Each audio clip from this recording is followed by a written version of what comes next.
கதவு இல்லாம நம்ம வீட்ல பூஜை அறை இருக்கா? அல்லது கதவோடு சேர்ந்து நம்ம வீட்ல பூஜை அறை இருக்கா? எப்படி இருந்தாலும் நேர்மறை ஆற்றலும், தெய்வீக ஆற்றலையும் வீட்டிற்கு அழைப்பதற்கான ஒரு திறவுகோலாக தான் அந்த கதவு இருக்கு. பூஜை அறையே அமைப்பது அப்படிங்கிறது ரொம்ப ரொம்ப சிறப்பு வாய்ந்தது. அப்படி நம் வீட்டு பூஜை அறை கதவு இல்லாமல் அமைக்கலாமா? அப்படிங்கிற கேள்விக்கான பதில் தான் இந்த பதிவு. வணக்கம். நம்ம இறையொளி திருவருள் சார்பாக உங்க எல்லாருக்குமே அன்பான வணக்கங்க. பூஜை அறை ஒரு வீட்டில் எப்படி இருக்கோ, வாஸ்துப்படி சரியான இடத்தில் இருக்கோ, அந்த வீடு எப்பொழுதுமே நேர்மறை ஆற்றல், தெய்வீக ஆற்றலை கொண்டு செல்வ செழிப்பாகவும் மகாலட்சுமி கடாட்சத்தோடும் அந்த வீடு இருக்கும் அப்படிங்கிறது உண்மை. வீட்டில் ரொம்பவே புனிதமான இடம் அப்படின்னு சொன்னோன்னா அது பூஜை அறை தான் அப்படிங்கிறது நமக்கு தெரியும். வீட்டில் பூஜை அறைக்கு சரியான வாஸ்து இருப்பது அப்படிங்கிறது ரொம்ப ரொம்ப முக்கியம். சமையல் அறைக்கு எப்படி வாஸ்து தேவையோ, படுக்கை அறைக்கு எப்படி வாஸ்து தேவையோ, அதே போல் பூஜை அறைக்கு அப்படிங்கிறது ரொம்பவே புனிதமான அந்த பூஜை அறைக்கும் கண்டிப்பாக வாஸ்து இருக்கணும் அப்படிங்கிறதான் உண்மை. பூஜை அறையோ அல்லது நம்ம வீட்டில் பூஜை செய்வதற்கான இடம் எதுவாக இருந்தாலும் கண்டிப்பாக வாஸ்து முறைப்படி அதை வைத்துக்கொள்வது தான் ரொம்ப ரொம்ப சிறந்தது. அப்படி நம்ம வீட்டு பூஜை அறை முழு திறனையும் பூர்த்தி செய்யாமல் போகலாம் அப்படிங்கிறதுனால சில மாற்றுதல்களை நம்ம செய்ய வேண்டியிருக்கும்.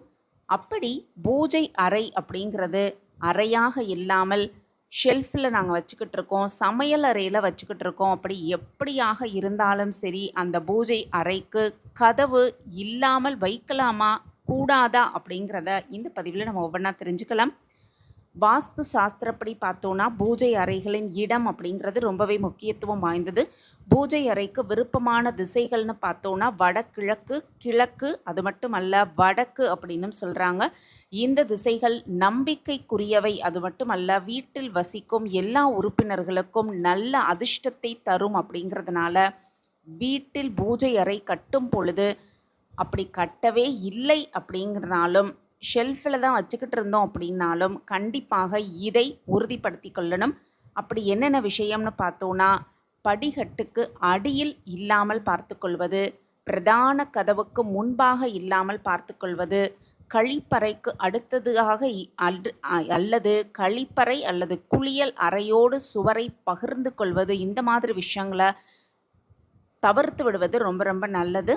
அதே போல் பூஜை அறையோட மேற்கூரை பிரமீடு போன்ற அமைப்பில் இருப்பதை உறுதிப்படுத்தி கொள்வது ரொம்ப ரொம்ப சிறப்பு. பிரமீடு மாதிரி அமைப்பில் இருப்பதுனா மிக சிறப்பான பலனை பெற்று கொடுக்கும் அப்படிங்கிறது மிக மிக நல்லது. அதே போல் பூஜை அறைக்கான கதவு அப்படிங்கிறது ரொம்ப ரொம்ப ஒரு முக்கியமான விஷயம். வீட்டோட பூஜை அறையின் வாசல் வழியாக தான் மற்ற இடங்களுக்கு புனித ஆற்றல் கடத்துகிறது அப்படிங்கிறது உண்மை.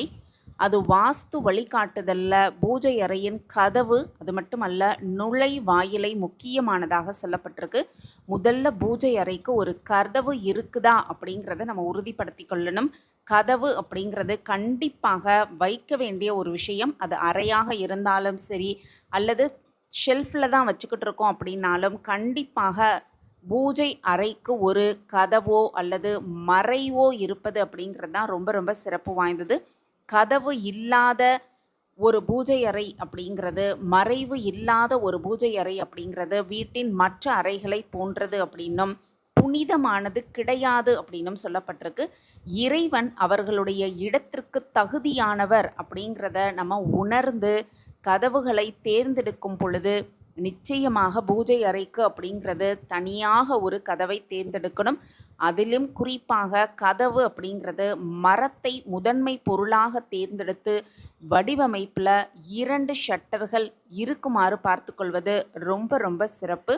அதே போல் அந்த பூஜை அறையின் வழியாகத்தான் மற்ற வீட்டில் உள்ள அனைத்து அறைகளுக்கும் தெய்வீக ஆற்றல் கடத்தப்படுகிறது அப்படிங்கிறதுனால முடிந்தவரை பூஜை செய்யும் பொழுது அந்த கதவை நல்லா திறந்து வைத்து பூஜை செய்து வழிபட்ட பின்னர் சிறிது நேரம் கழித்து, அதிலும் குறிப்பாக இரவு நேரத்தில் கண்டிப்பாக அந்த கதவை மூடி வைப்பது அப்படிங்கிறதான் மிக மிக சிறப்பான விஷயம். தெய்வத்தின் ஆசிர்வாதத்தை முழுமையாக பெற்றுக்கொள்ளணும் அப்படின்னா இந்த ஒரு விஷயத்தை நம்ம கண்டிப்பாக தினமுமே நடைமுறையில் வைத்துக்கொள்ளணும்.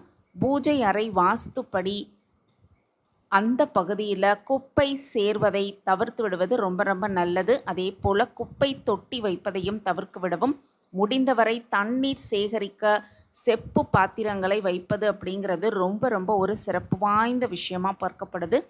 நம்ம சமையல் அறையோ அல்லது வரவேற்பறையில் பூஜை அறையை வைக்கலாம், அதில் தவறே கிடையாது. வீட்டின் வடகிழக்கு திசையில் இருக்குமாறு பார்த்துப்பது சிறந்தது. நம்ம படுக்கை அறையில் பூஜை அறை கட்ட வேண்டும் அப்படின்னு நினைத்தா படுக்கை அறையில் கண்டிப்பாக அதை கட்டுவதை தவிர்த்து விடுவது ரொம்ப ரொம்ப நல்லது. முடிந்தவரை பூஜை அறை வரவேற்பறையோடு சேர்ந்து இருப்பது அப்படிங்கிறது தான் ரொம்ப ரொம்ப ஒரு சிறப்பான விஷயமா சொல்லப்பட்டிருக்கு. அதே போல் பார்த்தோன்னா பூஜை அறையை எப்படி அலங்கரிப்பது அப்படிங்கிறதையும் பார்த்துக்கலாம். பூஜை அறை அப்படிங்கிறது நேர்மறை ஆற்றலும் மகிழ்ச்சியான அதிர்வலைகளையும் கொண்ட ஒரு இடம் அப்படிங்கிறதுனால பூஜை அறைக்கு வாஸ்துப்படி நம்ம சில பிரகாசமான வண்ணங்களுக்கு செல்ல வேண்டும்.